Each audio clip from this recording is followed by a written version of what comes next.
He set the folded paper on the breakfast table between her and her son, and said the estate would be his by spring, the boy with it. Honora Adair did not reach for the paper. She had learned that a hand shown too quickly is a hand a man can read, and Garrick Thorne had come to Renfield Grange to read her. The bright September light fell straight through the tall east windows and lay across the white cloth, across the cooling toast, across the small brown head of the boy who was buttering it, and for one moment it lay across the paper too, so that she could see the ink through the back of the page, the long, confident strokes of a man who wished very much to be believed. Tobias was 6. He did not look up from his toast, but his knife had stopped moving.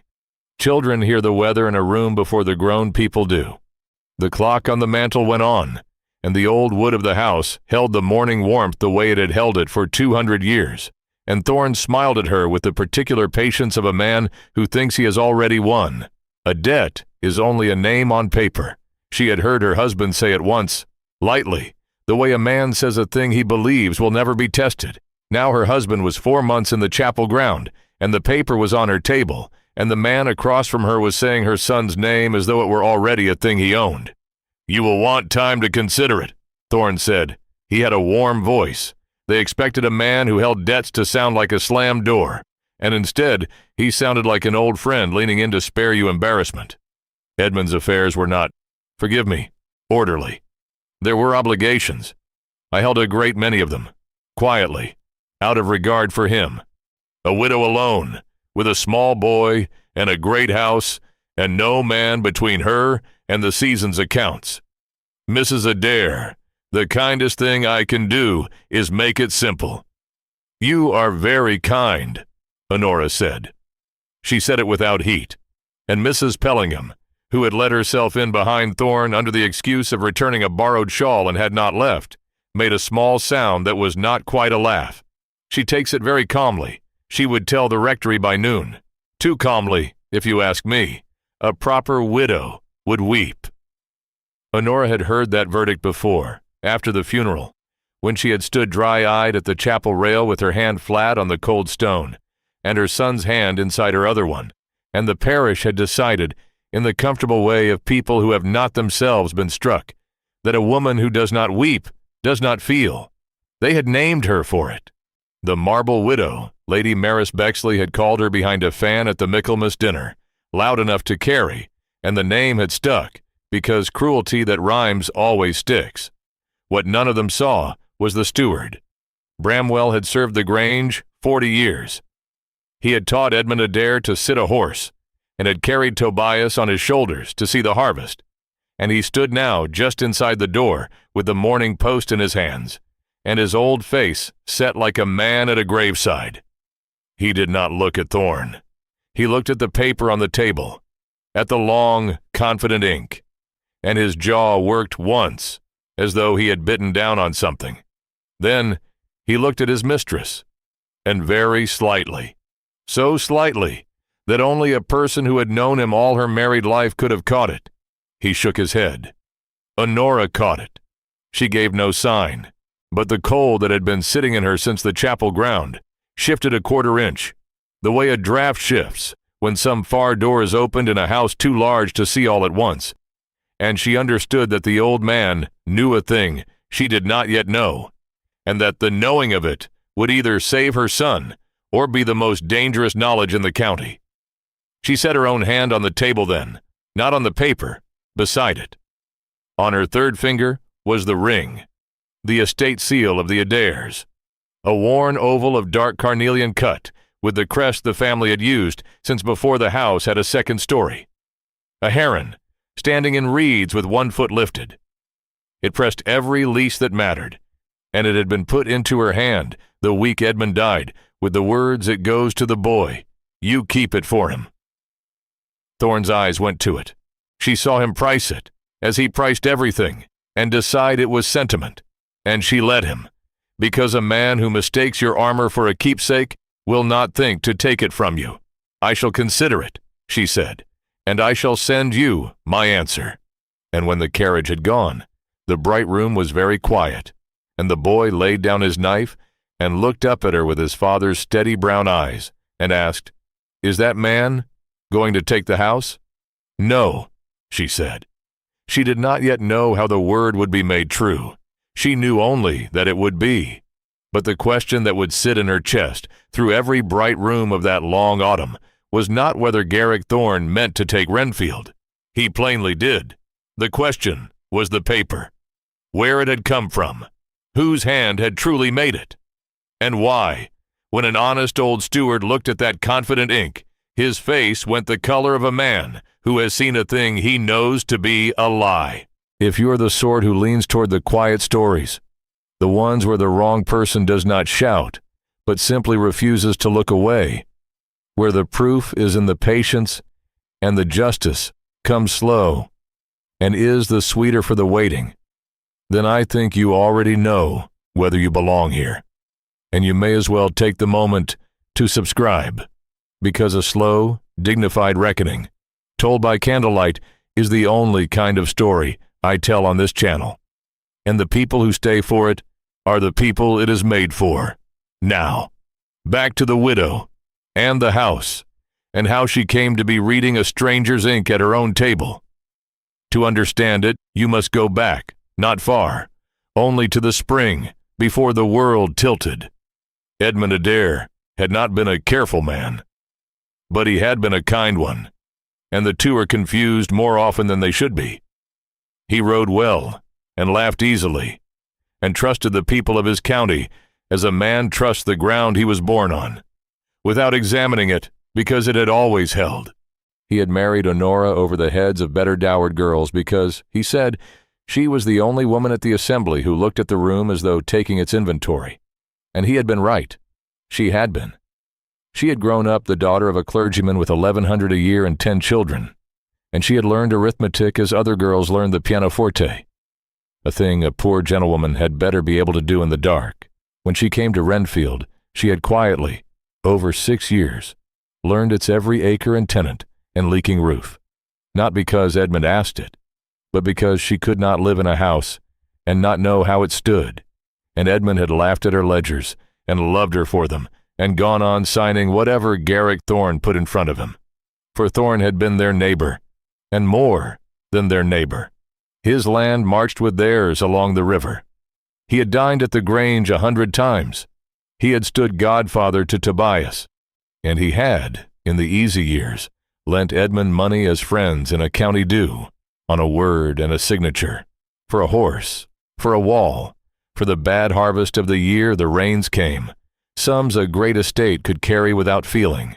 Honora had not liked it and had not been able to say precisely why, only that a friendship in which one man always held the other's paper was not, to her arithmetical eye, a friendship that balanced. She had said so once. Edmund had kissed the top of her head and said Garrick would give him the coat off his back. And she had said, "But would he give you the paper back?" And Edmund had not had an answer, and they had not spoken of it again. Then in May, his horse came down on the river road in the rain, and Edmund did not get up, and a great deal a careful man would have kept in order was found to be in no order at all. The first weeks after were a fog she remembered only in pieces. The chapel, the black crape over the long hall mirror, which she had ordered taken down within the week because she would not have the house mourn theatrically when she could not afford theater. The tenants who came one by one to the kitchen door, cap in hand, not for rent relief, but to say plainly that the Grange had been good to them, and they would see her through. And Garrick Thorne, who had not come to the kitchen door but to the front, in good black, with a face of such practiced sorrow that for a little while even she had been deceived. He had told her not to trouble herself with the accounts, that he would help her set Edmund's affairs to rights, that it was the least a friend could do, and because she was a clergyman's daughter, taught that to refuse help is a kind of pride, and because she was tired in a way she had not known a body could be tired, she had led him into the study where Edmund's papers were, and let him sort them. And it was only afterward, in the slow clearing of the fog, that she had begun to wonder why a helpful friend had been so very interested in which papers were there and which were not. She had begun In short, to do what she had always done. She had begun to take the inventory of the room, and the inventory did not balance. It is always a small thing first. Edmund had kept, as his father had kept, a ledger of his own, a fat calf-bound book in which he wrote down in his loose, untidy hand every sum he borrowed and every sum he repaid, not from orderliness, but because his own father had stood over him as a boy until the habit took, and a habit taken in boyhood outlives the man. Honora knew the ledger. She had teased him about it, and when she went into the study 3 weeks after the funeral and took it down to begin, at last, to understand the size of the hole she stood at the edge of, she found that the last 4 pages had been cut out, not torn, cut, close to the spine, with a sharp blade, so cleanly that a careless eye would have seen only a book that ended where it ended. Honora was not a careless eye. She held the ledger to the bright window and saw the faint stubs of the missing leaves, and saw that whoever had taken them had taken the most recent, the spring's accounts, the last things Edmund wrote, and a cold understanding came up through her that had nothing of grief in it, and everything of arithmetic. Someone had been alone in this room and had removed the record of what Edmund truly owed, and the only person besides herself who had been alone in this room since Edmund died was the friend who had so kindly offered to set his affairs to rights. She did not weep. She had a thought instead, clear and hard as a coin. He has taken the true account, because the true account does not say what his papers say. And then a second, colder than the first, which means the true account still exists somewhere, in some form, because a man does not trouble to destroy a thing that says nothing. That was the beginning of the long autumn, and of the search, and of everything that came after, but she could not search as she wished, because she was watched. Mrs. Pellingham watched from 2 miles off, and reported. Lady Bexley watched from her carriage, and named. The parish watched a young widow alone, in a great house, and waited, with the patience of crows on a wall, to see whether she would fall and remarry, and confirm everything they believed of women who do not weep. And Garrick Thorne watched closest of all, calling once a fortnight, with his warm voice and his patient sorrow, asking after the boy, asking after her health, asking always, lightly, as though it were nothing, whether she had thought any further about the simplest course, which was to let him lift the burden of the estate from her shoulders, and become, in the fullness of time, and with every propriety, her husband. For that was the shape of the trap, and she saw it within the month. He did not merely want the land. He could have pressed the debts, and taken the land, and been done. But a man who takes a widow's land by foreclosure is a man the county talks of. And Garrick Thorne cared, more than for anything but money, what the county said of him. What he wanted was to be given it. He wanted Honora to come to him of her own seeming will, and lay Renfield in his hands, and her son's future with it, and call it a rescue, so that the same parish that now pitied her would say afterward what a kindness Mr. Thorne had done, marrying poor Edmund's widow and saving the boy's inheritance. He wanted the land, and the boy as a ward he could school and shape, and in due course quietly disinherit, and most of all, he wanted to be thanked for it. The debts were the lever by which he meant to make her do the lifting herself. She understood the lever.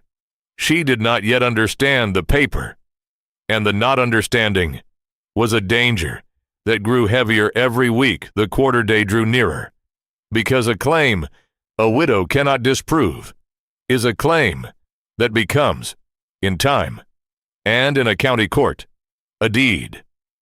She tried first the obvious things, and the obvious things failed, which is its own kind of lesson. She searched the study by daylight when Thorne was not expected, going through Edmund's desk drawer by drawer, the pigeonholes, the dispatch box, the pockets of the coat still hanging in his dressing room that she had not been able to give away. She found a glove, a hoof-pick, a tradesman's bill 3 years paid, a lock of a child's hair. She sat down on the floor and held for a long while. She did not find the true pages, nor any copy, nor any second record. She searched the muniment room, the cold stone chamber off the old hall where 2 centuries of Adair deeds were kept, and found there exactly the deeds and leases one would expect, and nothing that helped. She lay awake building the house in her mind, room by room, as she could build a column of figures, asking each room where would a careless man hide a thing in a hurry. And the house gave her back nothing, because she was asking it the wrong question. She was thinking like a woman hiding a thing, and Edmund had not been hiding it from a thief in the night. He had been hiding it from one particular man who knew the house nearly as well as he did. That changed where a thing would go, and she did not yet know to think it. And so the first weeks of searching wore away into November, and produced only the slow, exhausting proof that the easy answer did not exist. And so, one gray afternoon, with the search stalled and the quarter-day 5 weeks off, and the steward growing more silent and grave by the week, Honora Adair did a thing the county would have found unaccountable, and she herself found nearly unbearable. She put on her plainest dark dress and her warmest shawl, had the gig brought round, and drove 4 miles north along the river to the one house in the county she had been raised to avoid, to ask help of the one man in the county more distrusted than Garrick Thorne was loved. His name was Marcus Crane, and he was master of Ravensmoor, and the parish called him the Cold Crow. He had come back from the wars with half his face wrong. That was the first thing said of him, and usually the last, because the parish had a great appetite for ruin, and very little for the rest of a man's story. A shell, it was said, near the end of the Spanish business. The left side of his jaw and cheek seamed and drawn with old scarring, the eyebrow broken by a white line, so that the face, which had been a handsome one, had become a thing children stared at in church before their mothers turned them round. He had inherited Ravensmoor from an uncle while still abroad, and come home to it silent, and stayed silent, keeping no company, attending no assemblies, declining every card until the card stopped, riding his own land at dawn and dusk when no one was abroad to meet him. A tall, scarred man on a tall, dark horse. There, and gone. The county, balked of his society, had made up its mind as the county always does. He was proud. He was bitter. He thought himself above them. There were uglier whispers. That the scars were a judgment. That a man who hid himself had something to hide. That he had quarreled mortally with Edmund Adair years ago, before the wars, over a matter no one quite remembered, but everyone was certain reflected badly on Crane. By the time Honora drove north, she carried the same picture the whole parish carried, of a cold, hard, dangerous man, and she went to him anyway, because she had run her arithmetic on the county the way she ran it on the ledgers. And the cold sum at the bottom was this: every soul who might have helped her was either too frightened of Thorne, too fond of him, or too delighted by her fall to lift a hand. And the one man who feared nothing, the parish thought, and owed Garrick Thorne not a farthing of regard, was the man behind the door at Ravensmoor. She did not know yet that he had been her husband's truest friend. She did not know that the half-remembered quarrel had not been a quarrel at all, but a parting, and that the man she was about to face had loved Edmund Adair like a brother, and stayed away from Renfield all these years for a reason that would, when she learned it, unmake half of what she thought she knew. She knew only that the gates of Ravensmoor stood open, which surprised her, and the avenue was swept, which surprised her more, and that when she came to the door, and a manservant took her name with a startled face and went away with it, she was not turned off. She was shown in. The house inside was not what the whispers had built. She had expected gloom, cobwebs, a man rotting in the dark with his grievances. Instead, the hall was full of light. Whoever ran Ravensmoor ran it with the shutters open. The tall south windows had been thrown wide to the thin, bright October sun. The wood floors scrubbed pale and waxed. No covers on the furniture and no dust on the long case clock. And a great jug of the last copper chrysanthemums stood on the hall table catching the light. It was the house of a man who lived cleanly. Whatever the parish said, and Honora stood in the bright hall a moment longer than she needed to, recalibrating, because she had come prepared to bargain with a monster, and the hall of a monster does not smell of beeswax and late flowers. Then the master of it came out to her, and she did not flinch, and he saw that she did not flinch, and something passed across the ruined half of his face that she could not read. "Mrs. Adair." His voice was low and even. He did not bow elaborately as Thorne bowed. He inclined his head once, the way Bramwell did. "You have driven a long way on a cold day. You had better come where there is a fire." He took her not to a grand drawing room, but to a small south-facing study lined with books, where a low fire burned, and the light came in clean and full, and lay across a wide table covered not with the clutter of a careless man, but with the orderly papers of a working one. There was a globe. There were maps of his own acres, marked in a precise hand. And on the table, set where the afternoon light would fall on it, stood a brass reading lamp with a hood, the kind a man uses who reads late and reads much, and beside it, unlit in the daylight, a plain beeswax candle and a pewter stick, burned halfway down. She noticed the lamp and the candle as she noticed everything, without meaning to, and filed them, and did not yet know that the small, steady light of that lamp would come to mean more to her than any grand room in any great house in the county. "You will wonder," he said, when she was seated and the manservant gone, "why I am not what you were told." "I had stopped wondering about most things people are told," Honora said. "I find the arithmetic of gossip rarely balances." The undamaged corner of his mouth moved. It was not a smile. It was the ghost of where a smile would once have been, and she understood that smiling was a thing the scarring had partly taken from him, that the muscles on the ruined side no longer answered, and that what looked to the parish like coldness was in part a face that could no longer easily show warmth, and had stopped trying to perform it for people who would not look long enough to learn the difference. She put that, too, in the inventory. "You have come about Thorne," he said. It was not a question. She had meant to be careful, to feel her way, to give a little and watch what he did with it, as she did with Thorne.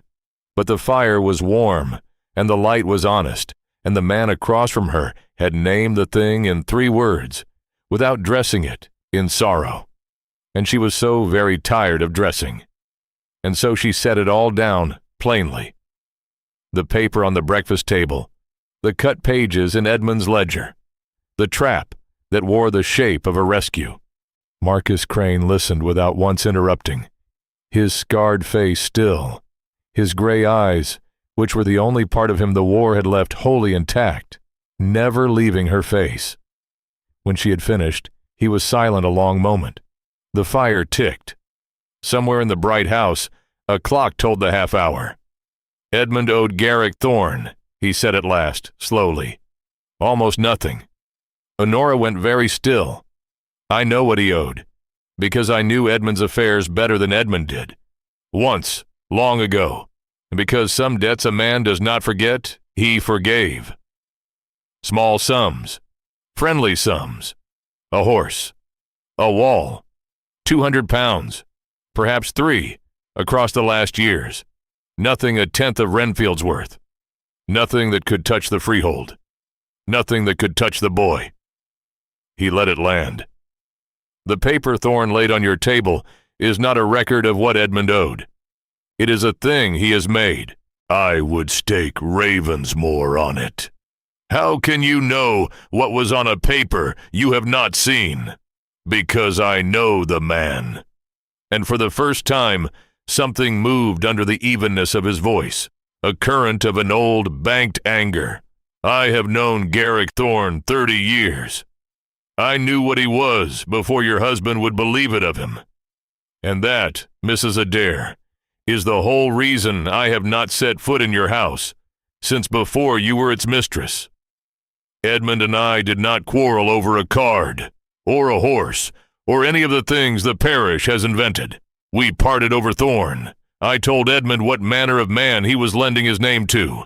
Edmund could not bear to think it of a friend, and a man will sometimes cut off the one who tells him a true thing he is not ready to hear, rather than the one who is lying to his face. So Edmund kept Thorn and lost me, and I went to the wars and came back like this, and by the time I came home, it was too late to mend, and then it was too late altogether. I stayed away, because every time I saw the smoke of Renfield's chimneys, I knew I had been right, and had been able to do nothing with being right. His hand had closed slowly on the arm of the chair. He opened it, deliberately. I did not know he was dead until I read it in the county paper. I did not come to the funeral because I did not think his widow would want, on that day, the one man the parish would whisper about. That was perhaps a cowardice, dressed as a courtesy. I have had a good deal of practice at those. It was the longest speech she would ever hear him make. She sat with it. The light moved a little on the table, on the hooded lamp, on the worn place where his hand had gripped the chair. "Then you will help me," she said. "Yes. No conditions. No price. No warm, patient sorrow. No when the time comes. No lightly laid suggestion of what she might owe him after. Only the one flat word, given at once." And Honora Adair, who had not wept at her husband's grave, nor when she found the cut pages, who had taught herself in girlhood to want less, so the world would have less power to disappoint her, felt something rise in her throat that she had to look away into the fire to master. She mastered it. But she understood, in that moment, the difference between the two men of her autumn, and it was this. Thorn offered to take her burden and meant to take her life, and Crane offered nothing at all, but to stand beside her while she carried it herself, and the second was the only offer she had been able to bear since the chapel ground, because it was the only one that did not require her to be helpless in order to be saved. "It will not be simple," he said. "A made paper is only beaten by a truer one. He has destroyed the page of Edmund's own ledger that would show the real sum, or believes he has. So we must find the proof another way. And he knows that as well as I, which means he is already hunting the same proof, to destroy it before you find it. We are not the only ones searching your house, Mrs. Adair. You have understood that, I think. I have understood that I am watched. Then understand also that the watching is not idleness. He is waiting for you to lead him to it." And there it was. The shape of the whole long autumn laid bare in the bright, honest light of that small room. The proof existed. Both of them now believed it. Both sides were hunting it. And the widow who held the only intact key to her dead husband's mind, the inventory in her own head, the 6 years of quietly learning where everything in Renfield was kept and why, was the one person who might find it first, and the one person whose every move toward it was watched by the man who needed her to fail. If you've made it this far into Honora's story, hit subscribe, because what happens next is the part I've been waiting to tell you. They began that very afternoon, and Crane made her see that to fling herself at the floorboards of Renfield in a fever was exactly what Thorn wished. He cannot move against you until the quarter-day without showing his hand. Until then, the paper is only a claim, and a claim is not a deed. He must take you to the county court to enforce it, or frighten you into yielding it without a court. And the court is the thing he least wants, because a court will ask to see the original obligations, and a made thing fears an honest examination. So, we do not panic. We use the weeks he has given us. We begin by writing down, you and I, every penny we each know Edmund truly borrowed and truly repaid, the real account, from memory, and from such scraps as survive, so that when the made paper is laid before us, we will know to a shilling where it lies. And so they sat at the bright table through the short October afternoon, the scarred man and the widow the parish had named for marble, and built the truth back up out of memory, his and hers together. And it was the strangest courtship in the county, and neither would have called it one. She found he had a memory like a steel trap, and a dry, buried humor that surfaced once an hour without warning, and was gone before you could be sure of it. He found she could hold a column of figures in her head and turn it 3 ways while he was still reaching for the pen. And it was in that first long afternoon, bent together over the columns, that Crane taught her the one thing that would in the end undo Garrick Thorne, which was how to read a lie made of ink. A forged obligation, he said, turning a real one of Edmund's small, honest notes to the light. An old note for a wall, paid and canceled years since, is almost never wrong in the words. The words are easy. A clever man copies the words in the hand and even the little habits, the way Edmund crossed his sevens, the way he never quite closed the loop of his D. Thorne will have all that right. He had years of Edmund's true paper to study, and he is patient.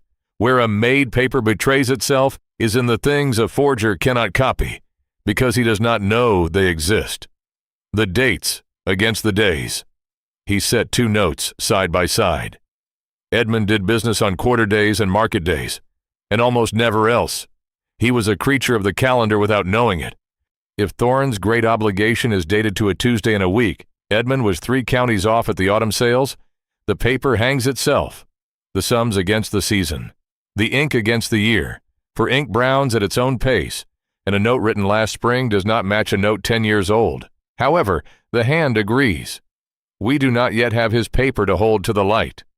But when we lay it beside Edmund's true ledger, beside the real dates and the real sums your husband kept, the made thing will not sit flush against the true ones. And any honest man with the 2 side by side will see the seam, the way you see where a good tailor has let out a coat. He looked at her. That is why he took the true pages. Not because they say a smaller number, though they do. Because they are the ruler that shows his paper crooked. Find the ruler, Honora.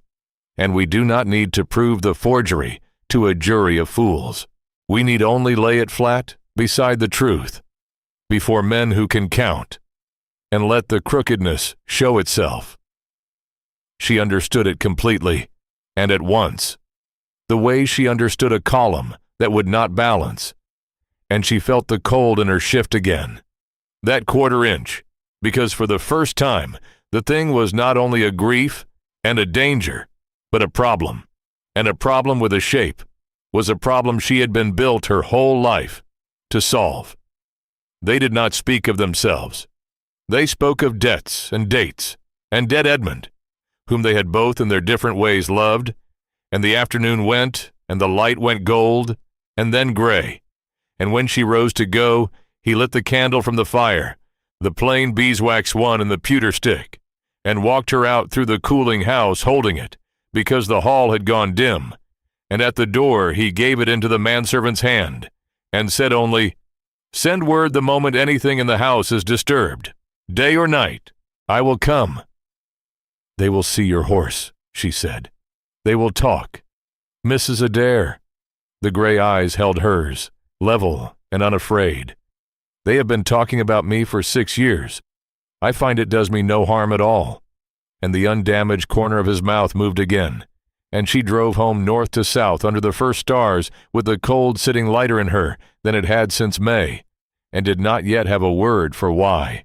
The weeks that followed had a shape, and the shape was a tightening. Garrick Thorne, finding the widow neither yielding nor fleeing, changed his hand by degrees as a patient man does. The fortnightly calls became weekly. The warm sorrow stayed warm, but acquired underneath it a faint pressure, like a thumb laid lightly on a bruise. He began to speak of the boy's future as a thing already decided. What school, what habits a fatherless boy ran wild without, how a young widow could not be expected to make a man of him alone. And he began, too, to work the parish, which was the part Honora had not foreseen, and Crane had. For Thorne understood the county better than she did. He knew that a widow's true fortune in such a place is not her acres, but her reputation, and that a reputation, like a freehold, can be quietly conveyed away by a forged consensus. So he went about, gently, in his warm and reasonable voice, and let it be understood, never said, only let it be understood that poor Mrs. Adair was not managing, that the estate was in a sad way, that there were debts, grave debts, that the late Edmund had concealed even from his wife, and that he, Thorne, out of the purest regard for his dead friend, was doing what he could to shield the widow and the boy from the full ruin, at no little cost to himself. It was beautifully done. By the middle of November, the parish that had pitied her had begun to pity her differently, with that particular pity that has contempt folded into it. She felt the change the day she went into the small market town for the half-yearly errands, because the change came at her from 3 directions at once, and each had a name. At the draper's, Mrs. Pellingham was before the counter, and she turned with her face arranged into sympathy, and said how brave it was of dear Mrs. Adair to be out and about with everything so uncertain, and asked, with her head tilted, whether it was true that the bailiffs had been to the Grange, for she had heard it on the best authority, and did so hope it was not so. There had been no bailiffs. Honora said so, pleasantly, and watched Mrs. Pellingham receive the denial as a fresh and more interesting rumor. At the corner by the church, she met the Reverend Mr.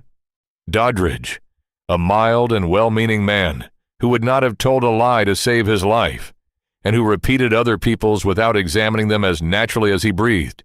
And he pressed her hand, and said he prayed for her nightly, and that Mr. Thorne was a model to the parish of Christian neighborliness. Was he not, taking such trouble?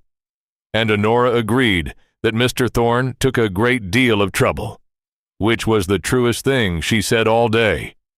And leaving the milliner's at last, she came within a yard of Lady Bexley's carriage, where Lady Bexley sat with Sir Crispin Vane, and she heard, because she was meant to hear, Lady Bexley say behind her glove, "Of course he will marry her. What else can the creature do? She has nothing, and he is being very good about it. A man taking on another man's debts and another man's child, one cannot but admire it." And Sir Crispin, who admired whatever Lady Bexley admired, said something about pride going before a fall, and Lady Bexley said, "The marble widow.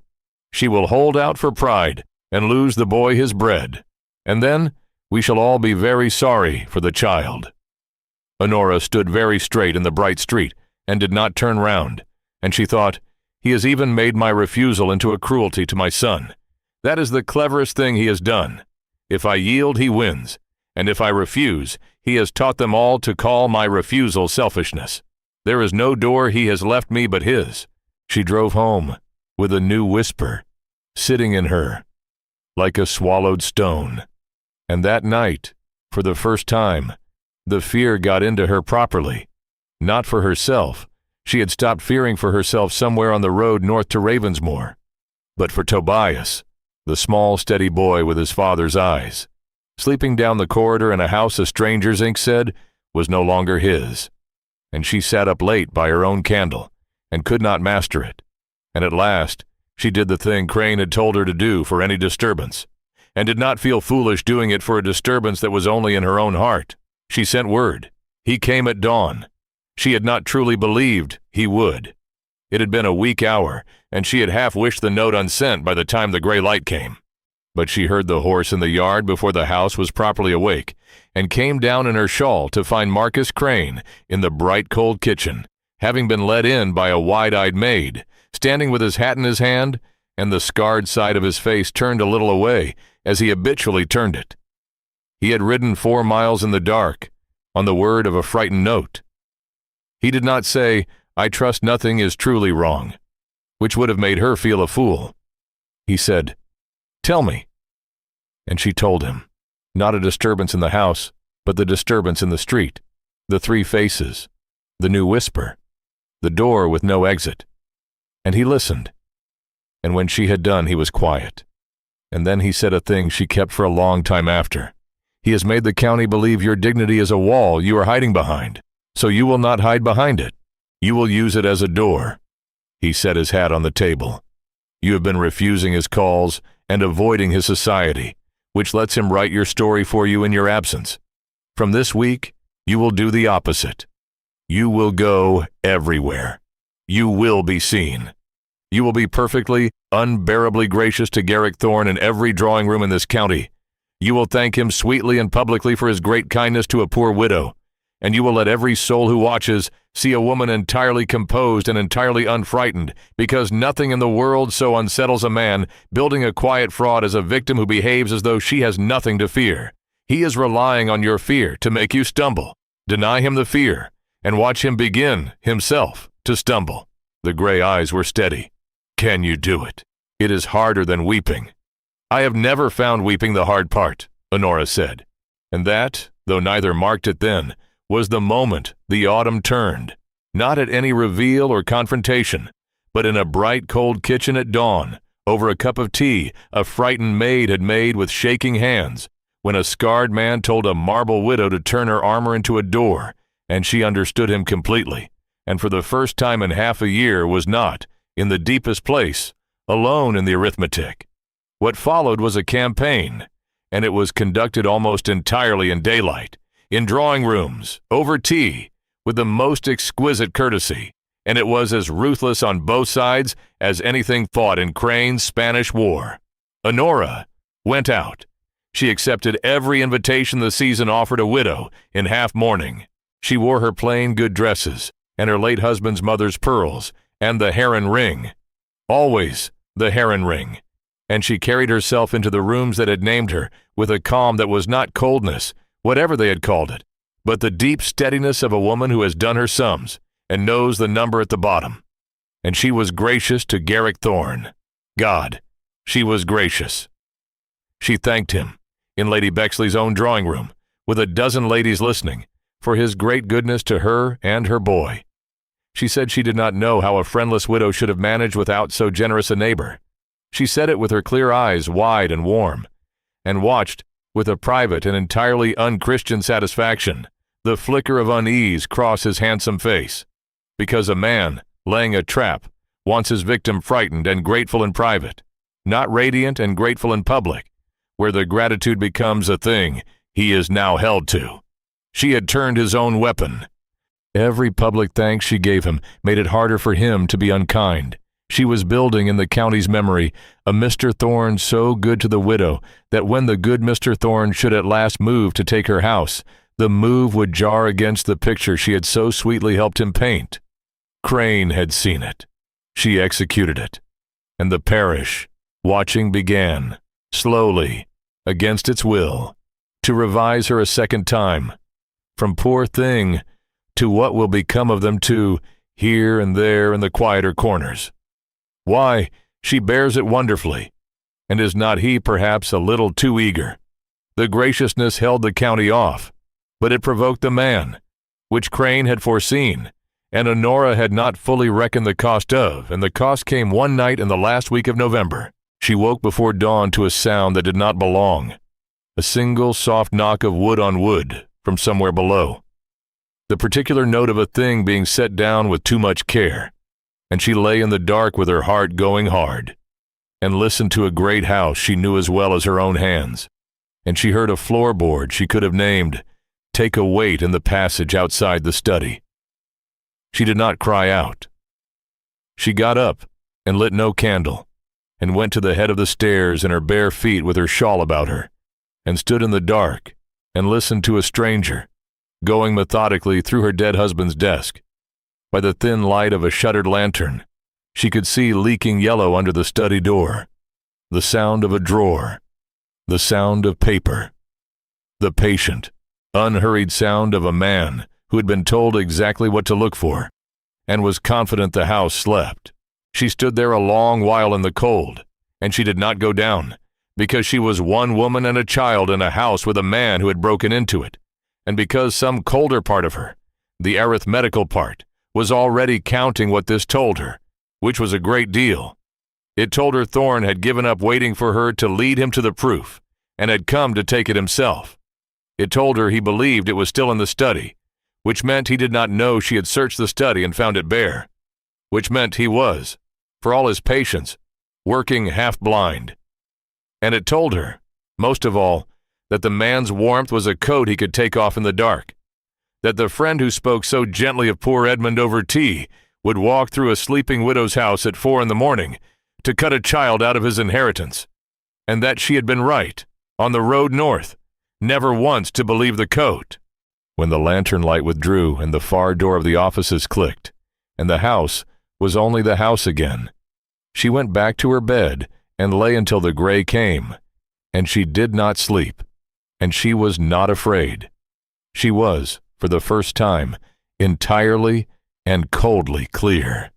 She sent for Crane at first light and showed him the study, where nothing was taken because there was nothing to take, but where the dust on Edmund's desk had been disturbed in a dozen small honest places that told the whole story to two people who read such things.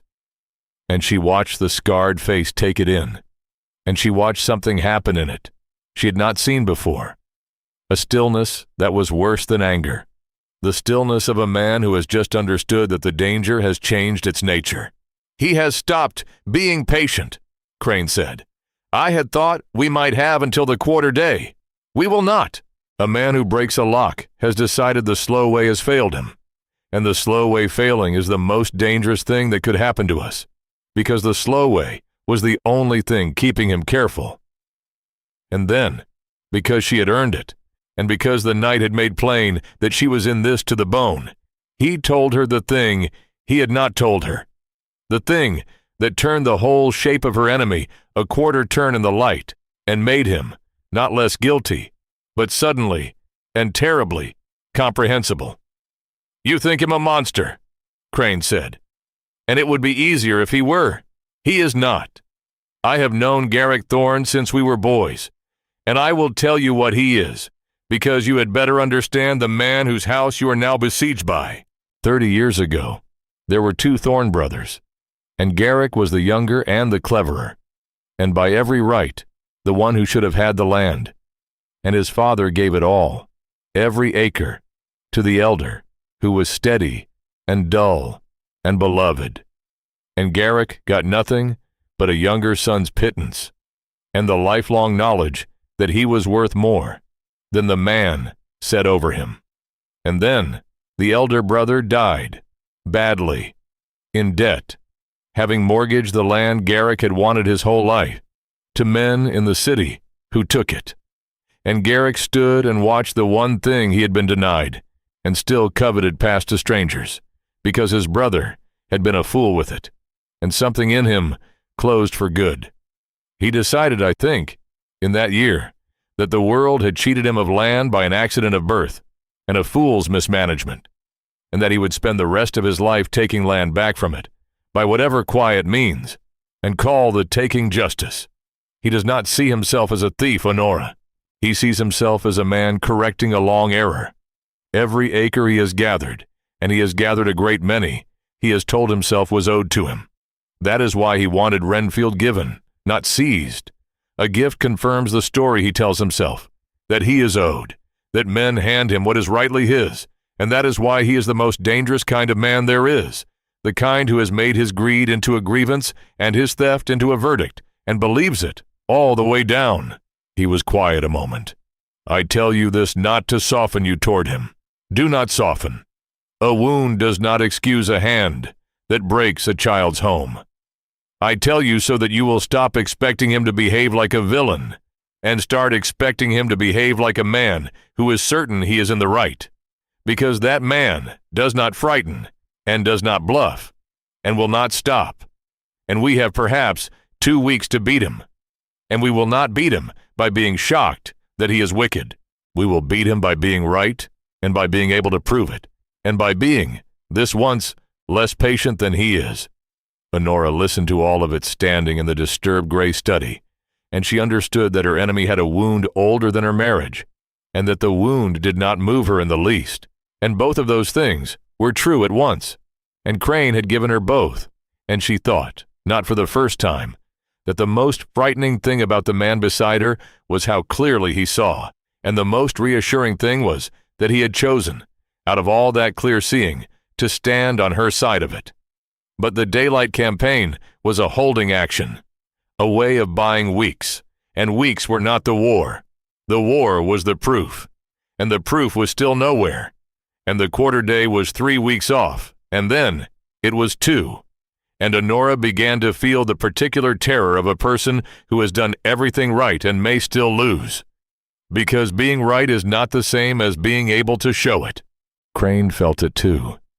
She could see it in the set of his scarred jaw across the table on the afternoons they bent again over the real account, and found, always, the same gap where the last spring's true figures should be. They had the memory of them, near enough. They did not have the thing itself, in Edmund's hand, that a magistrate could hold.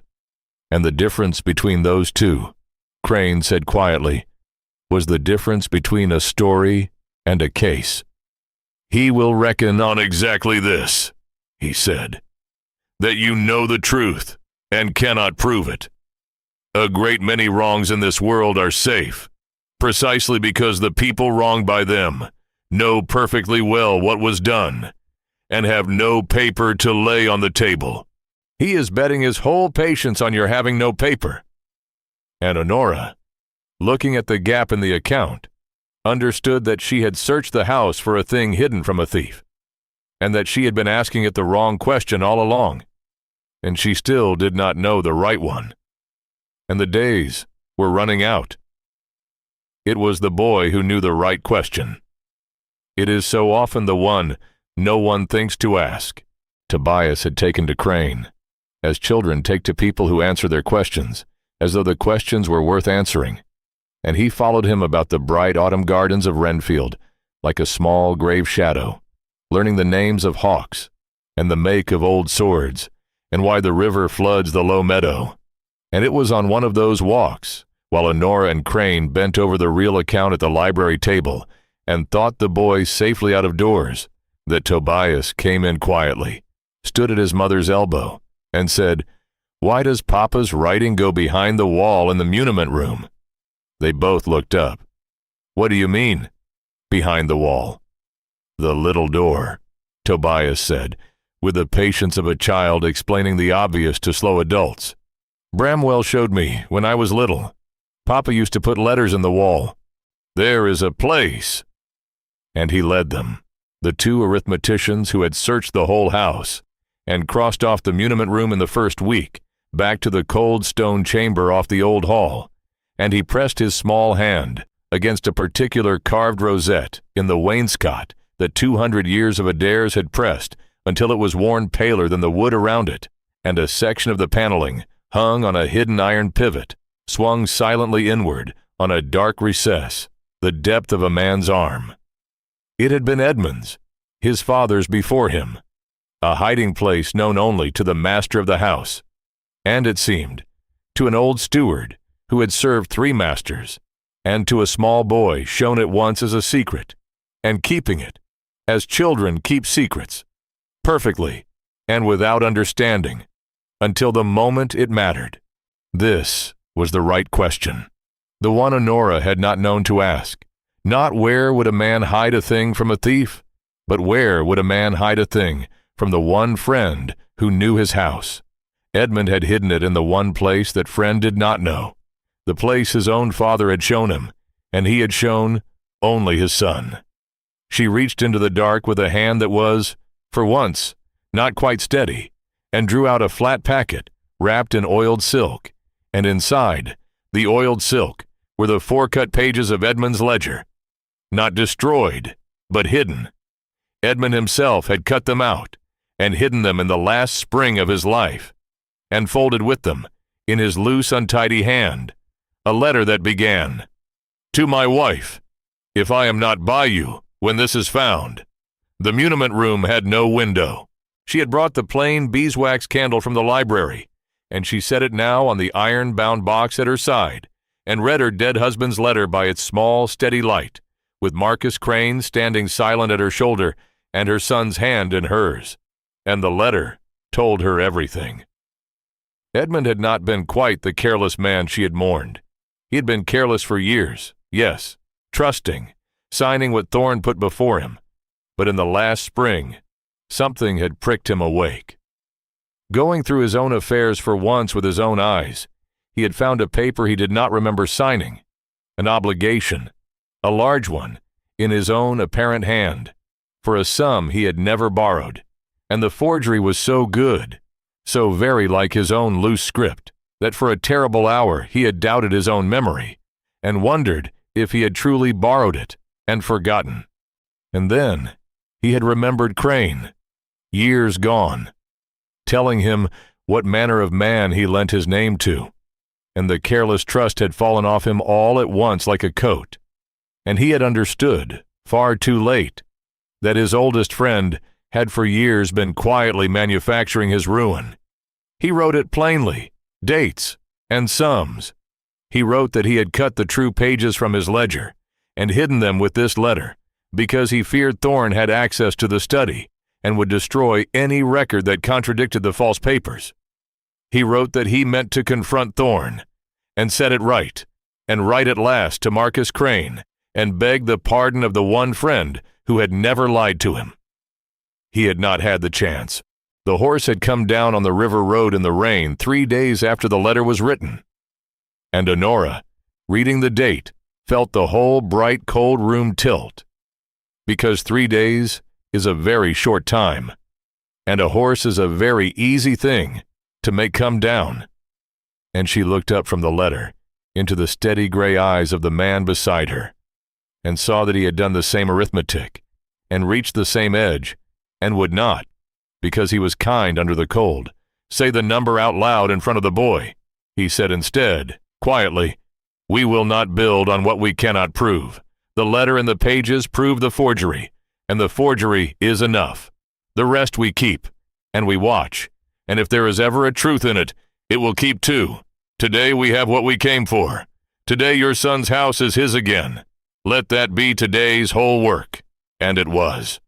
By that single failing candle in the cold stone room, they had the proof, the true ledger pages in Edmund's hand, showing to a shilling the small, friendly sums he had really borrowed, and Edmund's own letter naming the forgery, dated, witnessed by its mere existence in his hand. "A made paper is only beaten by a truer one," Crane had said, and now they held the truer one, 2 of them. But a turn is not a victory, and Honora knew it even in the bright flood of that first relief. To hold proof in a cold room is not to be safe. The proof had now to be made to do its work in the open, before the county, in a way Thorne could not deny, or destroy, or outweight. And Thorne still held the false papers, still held the parish's half-turned belief, still held the lever of the quarter day, now a fortnight off. And the moment he understood that the widow had found what he had spent the autumn hunting, he would not stay patient. A patient fraud, exposed, becomes a desperate one. They both knew it. And Crane, who had been a soldier and knew that the dangerous moment in any action is not the holding but the breaking of cover, made her sit down at the bright table the very next morning and do the unglamorous, unbearably careful work that turns a discovery into a weapon. They did not rush to the magistrate with the papers in hand. "If we carry the only copy through the county," Crane said, "we carry it where it can be taken from us. By a fall, by a fire, by a footpad. Thorne never need be seen to hire. We do this so that the proof cannot die, even if we do." So he had the true pages, and the letter copied out fair, twice, by a clerk in the county town, who did not know what he copied. He had the copies attested. He lodged the originals, sealed, with a solicitor of unimpeachable dullness named Mr. Sefton, and a second sealed copy with the magistrate himself, both with written instruction that the seals were to be broken, and the contents laid before the bench upon any move against the widow Adair, or any harm to her person or her son. He did all of this quietly, in 3 days, and told Honora of it only when it was done, and she understood then that the man had spent 30 years learning in a hard school, that the time to be careful is before you are attacked and not after, and that his care was a kind of tenderness, the only kind he was now easy in showing. and then they waited for the one thing that would force the matter into the open. And the one thing came, as such things do, wearing the dress of a social occasion. Lady Bexley gave a dinner, the first great dinner of the little season, 3 days before the quarter day, and the whole county was bid, and Garrick Thorne was bid, and Honora Adair was bid, and Marcus Crane, for the first time in 6 years, was bid too, because the campaign of daylight had made the widow's strange new alliance with the Cold Crow a thing of such consuming interest that Lady Bexley could not resist the table talk of having them both under her roof, and because Crane, who had declined her every card for 6 years, accepted this one, to the lady's enormous satisfaction, and to a purpose of his own. Honora knew only that he had said, when the card came, "We will end it there, in company, where he cannot do in the dark what he might do to us alone." She did not yet know the shape of what he meant. She knew only to trust the steadiness of him, and she said yes, and she did not ask. The days before the dinner were the worst of the whole autumn, worse than the breakfast table, worse than the street, because hope is heavier to carry than despair, and far more easily dropped. Thorne called once more in that fortnight, and Honora received him with her armor on and her gratitude bright, and she saw, under his warmth, the first thing she had ever seen there that was not perfectly controlled, a flicker of doubt, a small uncertainty in the set of his mouth, because the widow he had expected to be breaking by now was not breaking, and was instead, somehow, being asked everywhere, and was on terms the whole county was talking of, with the one man in it Thorne had every reason to fear. He did not know what she had found. He could not know. The proof was sealed and dull. Mr. Sefton was the soul of discretion. But a man who has built a quiet machine can feel when a gear he does not control has begun to turn somewhere in it, and Garrick Thorne could feel it, and the feeling made him, for the first time, very slightly clumsy. He pressed her that last call, a shade too hard. He spoke of the quarter day a shade too plainly. And when he had gone, Honora stood at the window watching his carriage down the avenue and understood, with the cold clarity that had carried her since May, that Crane was right, that the patient man was beginning to be a frightened one, and that frightened men, unlike patient ones, make the mistakes that finish them. She had only to give him the room to make it. Lady Bexley's dinner would be the room. She dressed for it with great care, in her good gray silk, with her husband's mother's pearls, and the heron seal heavy on her hand.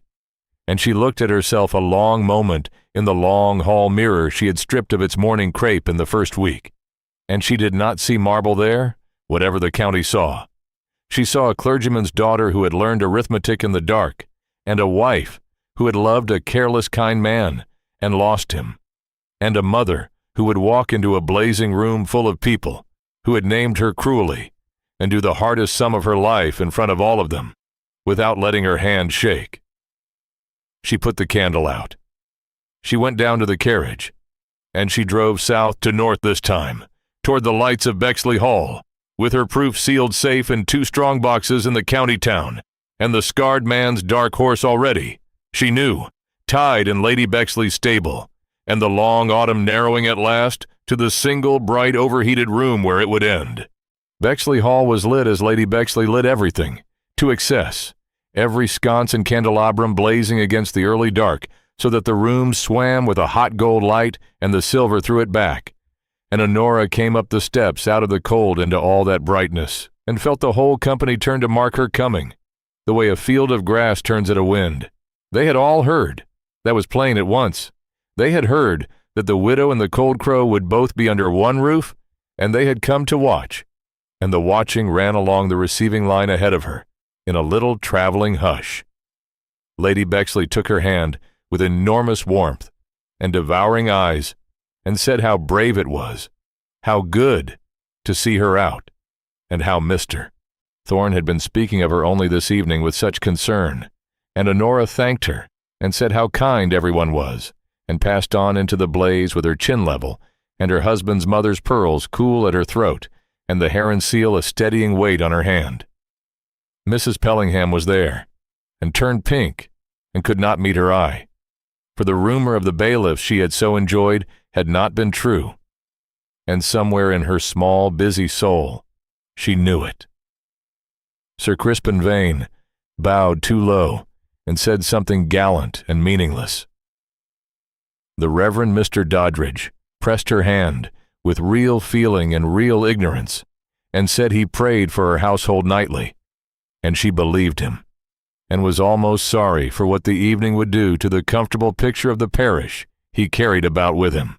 And across the room, by the great fireplace, a little apart, where the gold light did not quite reach, and he had plainly arranged not to be reached by it, stood Marcus Crane, tall and still in plain, dark evening clothes, the scarred side of his face turned a fraction away out of a habit 30 years deep, and he did not come to her, and she did not go to him, and the whole room was aware of them both not crossing to one another, and that not crossing said more than any greeting could have, and Honora understood that he had placed himself there on purpose, visible and unexplained, a fact the room would have to reckon with, the distrusted man standing quietly in the open at the widow's side of an evening that was about to turn. Thorne found her, of course. He could not help it. The evening was his battlefield as much as theirs, and he came to her early, while the company was still gathering, warm and sorrowful and certain. And he said, low, that he hoped she was bearing up, that he thought of her and the boy constantly, that he so wished, she would let him take this weight from her before it broke her in front of people who did not love her as he did. And Honora looked up into the handsome, ruined, self-deceiving face of the man who had walked through her sleeping house with a shuttered lantern. And she gave him her sweetest and most public smile, and said, clear enough for the nearest 3 couples to hear, that she did not know what she should do without such a friend, and that she felt, lately, more hopeful about her affairs than she had in months. She watched that land. She watched him try to read it, and fail. Watched the small uncertainty move again under the warmth, because hopeful was not the word of a woman breaking, and he had come tonight expecting to gather up a broken woman, and the woman in front of him was wearing hope like a jewel, and thanking him for it. He covered it well. He always covered it well. But she had spent an autumn learning to read the one thing his face was not built to hide, and she saw the patient man take, somewhere far down, the first true fright, and she turned, still smiling, to greet Lady Bexley's sister, and left him standing in the blaze with his certainty a half-inch loosened, which was all the room she meant to give him, and all the room he would need. Dinner was got through. It was the longest meal of her life, and she ate it with perfect composure, and tasted none of it. Crane was placed far down the table from her, by the design of a hostess who wanted to watch them across the candles, and they did not once speak directly, and it did not matter, because she could feel the steadiness of him down the length of the board, as you feel a fire in a cold room, without looking at it. It was after, in the drawing room, when the gentlemen had rejoined the ladies, and the candles were guttering tall, and the whole bright company was gathered, that Garrick Thorne, unsettled perhaps by Crane's presence, judging perhaps his hour come with the quarter-day so near, chose to move. He did it, of course, kindly. He did everything kindly. He drew near to where Honora sat and said, in his warm, carrying voice, pitched exactly to be overheard, that he hoped, he did so hope, that dear Mrs.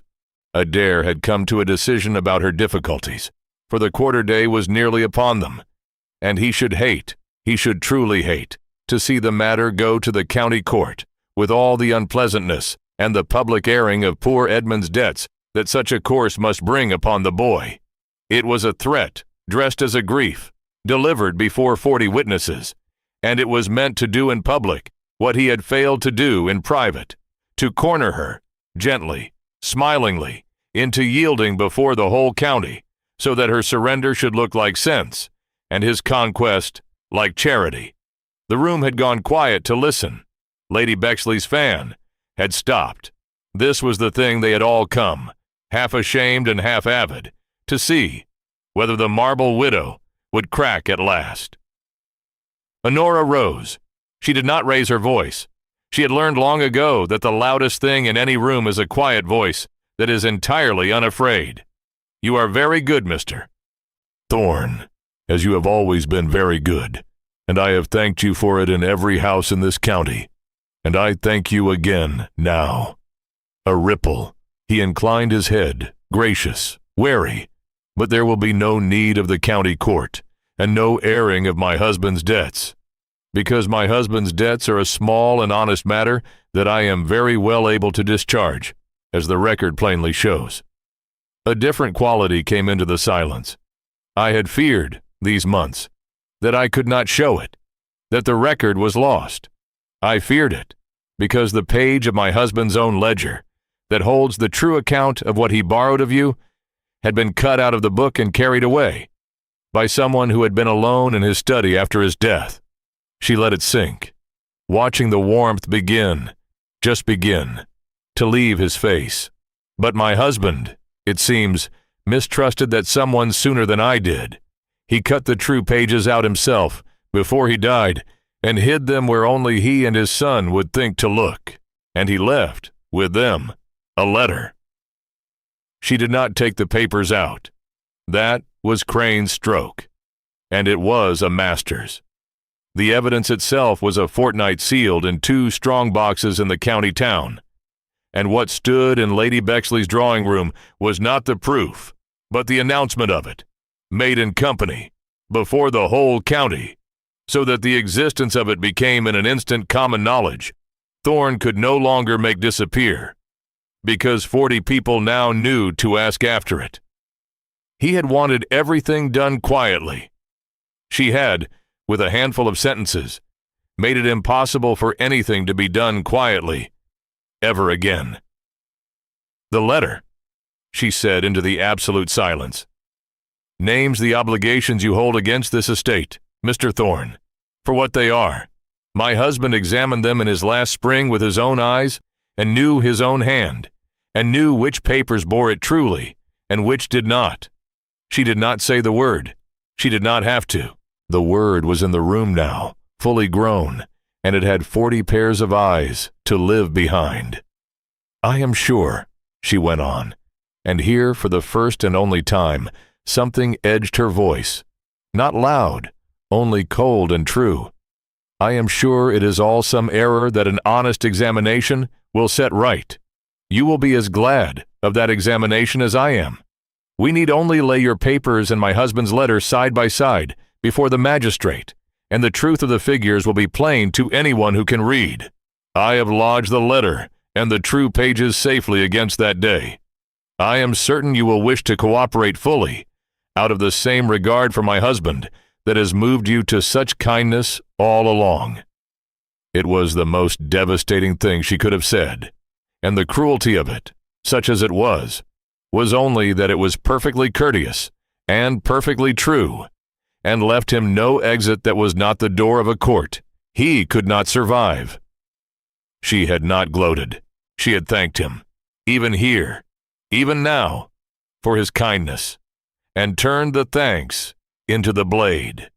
She gave him, in the form of an expression of confidence in his innocence, the public certainty of his guilt. Garrick Thorne's warm face had gone the color of tallow.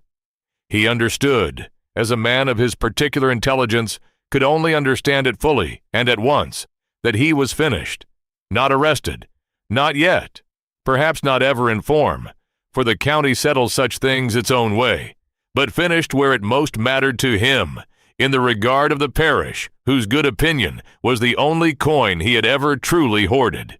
He saw the eyes. He saw Lady Bexley's stopped fan, and Mrs. Pellingham's open mouth, and Sir Crispin Vane's slow, appalled blink, and the Reverend Mr.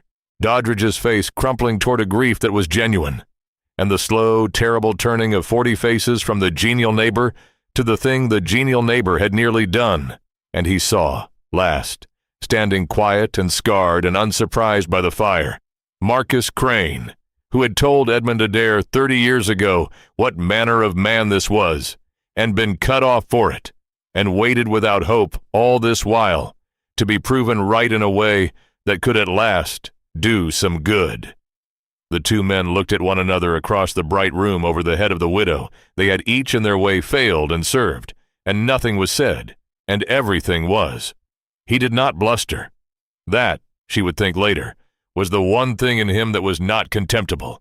He did not protest his innocence, or threaten the law, or play the wounded friend. He stood a moment in the wreck of his long, patient work, and then he bowed, to her, a real bow, lower than the genial ones, the bow of a man acknowledging the player who has beaten him. And he said, very low, so that perhaps only she and Crane heard it, "He was my friend too, once, before the money." And then, more quietly still, and this she was never sure whether to believe, "I never meant it to go as far as the river. You must believe at least that." And whether it was confession or only the last gambit of a drowning man she could not tell, and did not try to. She had learned from Crane to carry the unprovable rather than fling it. He straightened, and made his excuses to his hostess in a steady voice, and left Bexley Hall. And within the month he had left the county, having sold his land along the river to meet the debts that turned out, once an honest examination was set in train, to be very much his own, and the false papers were never enforced, and the quarter-day came and went over Renfield Grange like any other quarter-day, and the boy slept undisturbed in the house that was his. That was the vindication, and it was witnessed by the whole county, and there was no gloating in it, and it was not the end. Stories that end at the reckoning cheat you of the part that matters, which is not the fall of the wicked, but the life the wronged build after, in the quiet, when the watchers have gone home.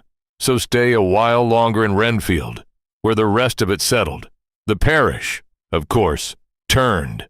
Parishes always turn, and they turn most volubly toward whatever they should have believed all along.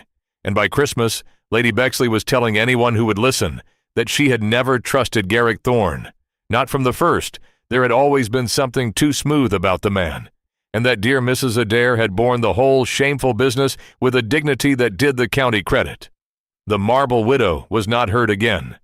In its place, gradually, came other words, and the kindest of them, the one that reached Honora second-hand, through a blushing housemaid, who had it from the rectory, was simply this, that she was a woman who had done her sums, and trusted them, and held her ground, and been right. She found she did not mind that being said of her at all, and the matter of the river she let lie, because Crane was right that they could not prove it, and right that a thing unprovable is better carried than flung. But she noticed that he came, after that winter, to Renfield often, and openly, in daylight, his dark horse a familiar thing now in the yard, and that the parish that had once whispered Cold Crow had begun, since the dinner, to revise him too, as it had revised her, for the county had seen at Lady Bexley's table that the distrusted scarred recluse had been, all along, the one true friend in the story, and the parish does love, almost as much as it loves a ruin, the correction of a ruin it got wrong. Children who had always seen clearer led the way. Tobias had no doubts to revise, having had none, and where the boy went unafraid, the parish followed, a little ashamed of its old fear of a face.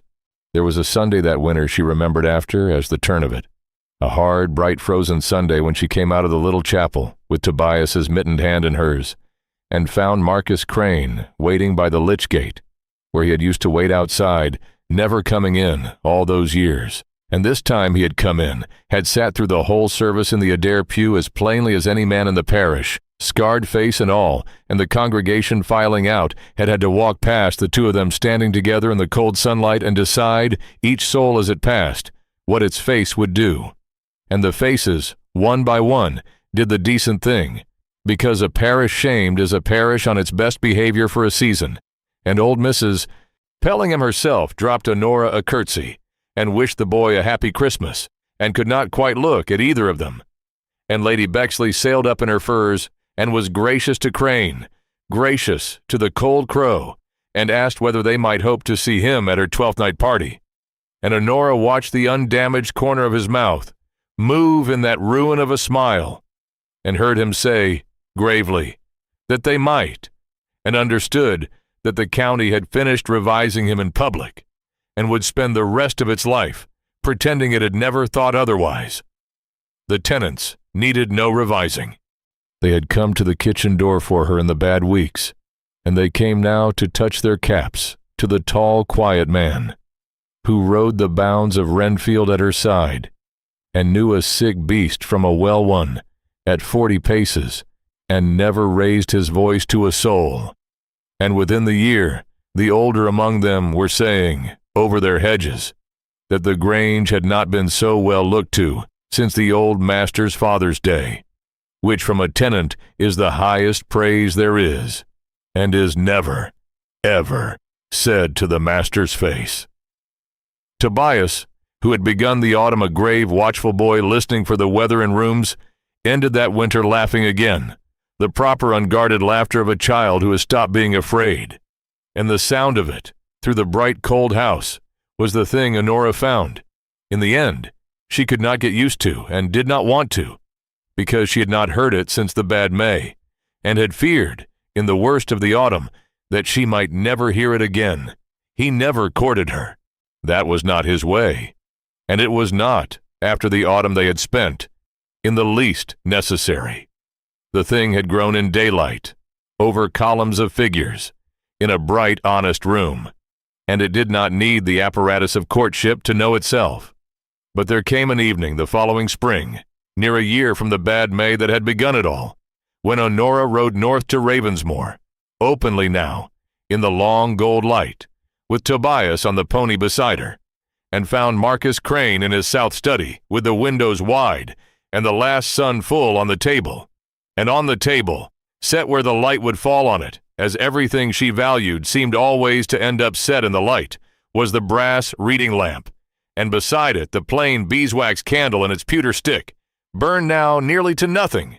The same candle, she realized, that he had lit from his own fire that first October afternoon, and carried to light her through the dimming hall. He had kept it, and burned it only a little at a time, on the evenings she came, and she understood the whole of him at last in that small economy, the man who could not easily smile, and so had learned to say things in other ways, in a swept avenue and an open shutter, and a single candle made to last a year. "It is nearly out," she said, of the candle, and did not entirely mean the candle. "Then we had better light another," Marcus Crane said, "and not be sparing with it this time." And he took her hand, the one with the heron ring on it, the estate seal of her son's inheritance that she had carried through the whole long autumn as armor and a vow. And he did not ask for the house or the land or anything that was the boy's. He had never wanted any of it. He asked only the thing that was hers alone to give.